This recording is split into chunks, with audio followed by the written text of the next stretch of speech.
प्रिय छात्रों, आप में से आप अभी अभी सिविल इंजीनियरिंग के सर्वेइंग पार्ट में अगर कुछ सीख रहे हैं तो ये वीडियो आपके लिए महत्वपूर्ण हो सकता है। नए छात्रों के लिए ही मैं वीडियो बना रहा हूँ। सबसे पहले हम देखेंगे ब्रांचेज ऑफ सर्वेइंग क्या है। सर्वेइंग के कितने विभाग हैं, उसमें से कुछ विभाग मैं इसमें ले रहा हूँ, बाकी अन्य आपको किताबों में आसानी से मिल जाएंगे। सबसे पहला आप जानिए सिटी सर्वे।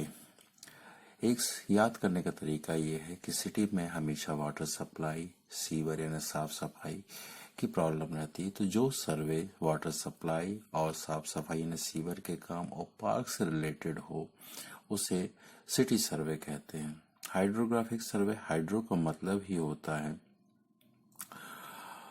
पानी से संबंधित है। ये सर्वे पानी की धरातल पर किया जाता है। इसमें भी हम वाटर सप्लाई के बारे में जानते हैं, पानी की कहाँ तक हमारा क्षेत्र है उसके बारे में हम जानते हैं, और ज्वार भाटा कितने कितने समय आएगा, कब आएगा, उसके परिणाम क्या होते हैं, इसके बारे में हम जानेंगे।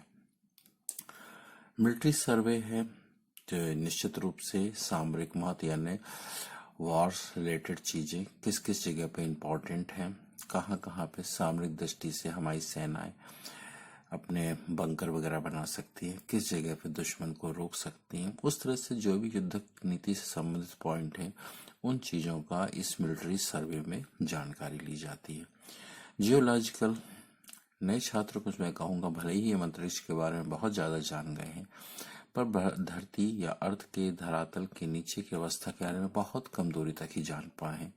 तो धरती का क्रस्ट कैसे बना हुआ है, किस किस प्रकार से रॉक फॉर्मेशन हुए हैं, इन चीज़ों की जानकारी प्राप्त करने के लिए जो सर्वे कहते हैं।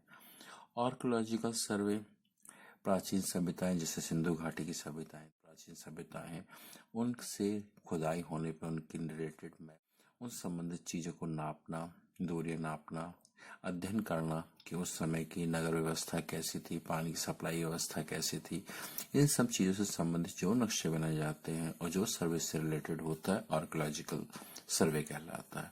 तो ये आपने ब्रांचेज ऑफ सर्वेइंग जान लिया।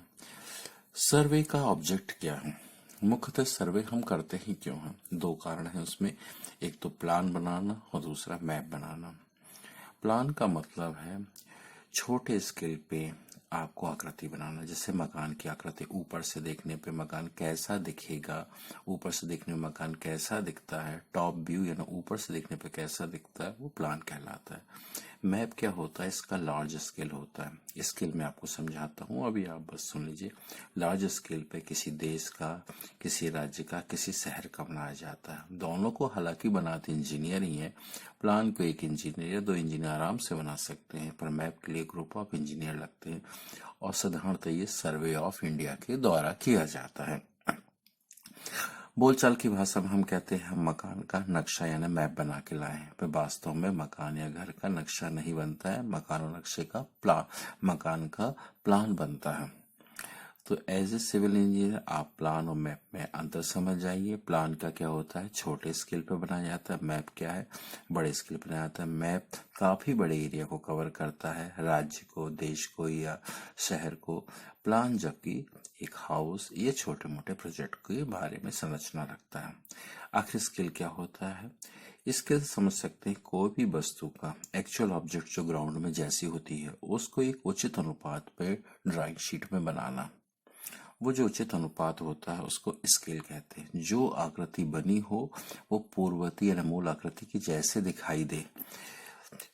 तो प्लान क्या होता है, जो एक्चुअल ऑब्जेक्ट जो ग्राउंड पे दिख रहा हो, जो हमको दिख रहा हो, उसको उचित अनुपात पे ड्राइंग शीट पे बनाना होता है। तो अगर हम नक्शे की बात करेंगे, नक्शे में आप देखेंगे कि नक्शे में 1 सेंटीमीटर बराबर, आप देखेंगे ध्यान से, कई बार 500 किलोमीटर, 600 किलोमीटर या 1000 किलोमीटर लिखा जाता है। इसका मतलब ये है कि उस नक्शे का हर 1 सेंटीमीटर 1000 किलोमीटर या 500 किलोमीटर के बराबर है। प्लान में लिखा जाता है 1 सेंटीमीटर बराबर 1 मीटर, मतलब इस प्लान का 1 सेंटीमीटर 1 मीटर के बराबर है। तो मेरे ख्याल से अपन तो समझ गए होंगे प्लान क्या होता है, हाउस का होता है। मैप क्या होता है, राष्ट्र, देश और शहर का होता है। प्लान का स्केल कम होता है, मैप का स्केल कहीं ज्यादा होता है। भले ही हम बोलचाल में कहते हैं अपने घर का हम नक्शा बना रहे हैं, पर वास्तव में घर का हम प्लान बनाते हैं। इसके बाद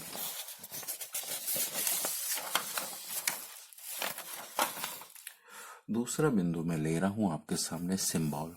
जब भी सिविल इंजीनियर कोई नक्शा बनाता है तो उस कुछ हर जगह पे वो चीजें हिंदी अंग्रेजी में नहीं लिखता, उसके अपेक्षा कुछ सिंबल का उपयोग करता है।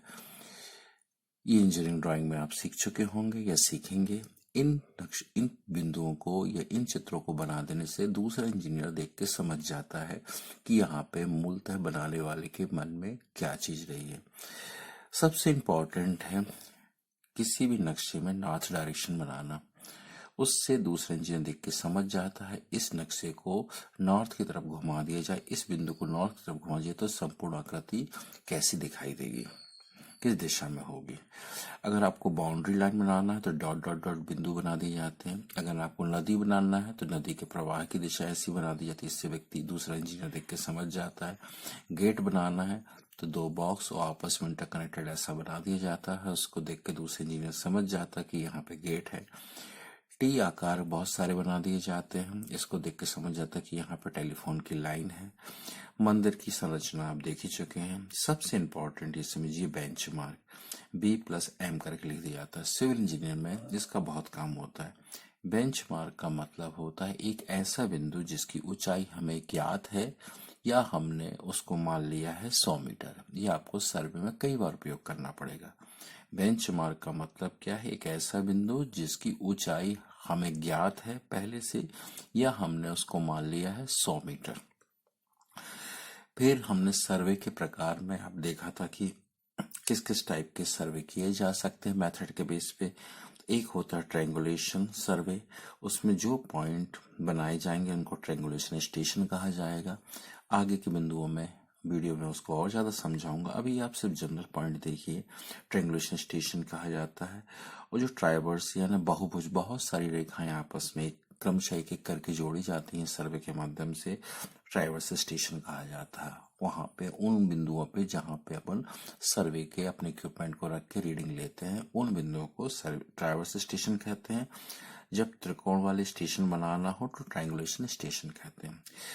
ट्रायंगुलेशन स्टेशन में सर्किल बीच में बिंदु बनाया जाता है और ट्राइवर्स में एक ट्रायंगल आता है। दोनों ट्रायंगुलेशन में सर्कुलर बनाया, सर्कल बनाया था बीच में एक बिंदु, ट्राइवर्स में ट्रायंगुलर बीच में एक बिंदु। इस तरह करके अनेकों चित्र होते हैं, अनेकों सिंबल होते हैं और एक सिविल इंजीनियर को इन सिंबल का जानकारी होना जरूरी है। आपको इंटरनेट पे या विषय की संबंधित किताबों में इनसे संबंधित अनेकों सिंबल मिल जाएंगे। जितना ज्यादा जानेंगे उसका ही आपके लिए और अच्छा होगा। इसके बाद सबसे इम्पोर्टेंट पॉइंट है मेजरमेंट। एक समय में अपने कॉलेज के कुछ छात्रों को लेके एक प्रख्यात बिल्डर के यहाँ गया था। बिल्डर ने सिंपल सा क्वेश्चन पूछा, आप में से कोई बिल्डिंग का मेजरमेंट कर सकता है? बहुत सरल सा प्रश्न था, पर वो छात्र जो कि फाइनल ईयर में पहुंच गए थे इस प्रश्न का उत्तर देने में अपने आप को असमर्थ माने थे। जबकि बिल्डर का साधारण मतलब था कि किसी भी टेप से लेके आप बिल्डिंग को नाप सकते हैं, कितनी लंबाई कितनी चौड़ाई है। तो कई बार बहुत सरल सरल प्रश्न भी किसी अच्छे विद्यार्थी के लिए कठिन हो सकते हैं। तो मेजरमेंट कितने टाइप से किए जा सकते हैं? दो टाइप से किए जाते हैं। एक एंगुलर मेजरमेंट होता है, एक लीनियर मेजरमेंट होता है। एंगल से मतलब कोणीय मापन हो गया, लीनियर से मतलब रेखीय मापन हो गया।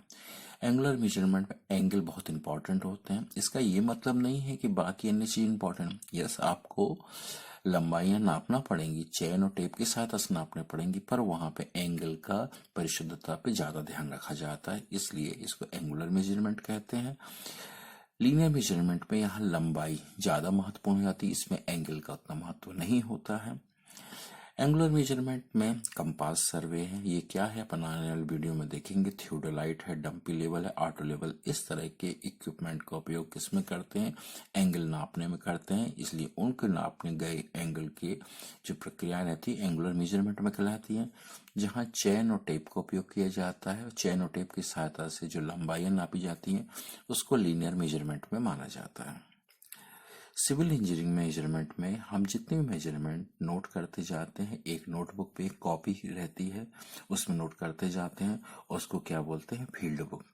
तो जो भी फील्ड मेजरमेंट होते हैं या साइट जहाँ पे हम काम कर रहे होते हैं वहाँ के मेजरमेंट होते हैं, उनको फील्ड बुक में नोट कर लिया जाता है और बाद में उनको ऑफिस में बैठ के फाइनलाइज किया जाता है, चाहे ड्राइंग बनाना हो चाहे कैलकुलेशन करना, जो भी कार्य दिया गया हो। तो आज के लिए इतना ही। अगले वीडियो में हम लीनियर मेजरमेंट के बारे में कुछ और सरल सरल सी चीज जानेंगे। बाकी आप अपनी किताबों में देख सकते हैं, इस विषय का और गंभीरता पूर्वक और नॉलेज आपको इस किताबों में मिल जाएगा जो आपकी टेक्स्ट बुक रहेंगी। आज के लिए बस इतना ही। आप सभी को ढेर सारा स्नेह। प्राचीन सभ्यताएं, उनसे खुदाई होने पर उनकी रिलेटेड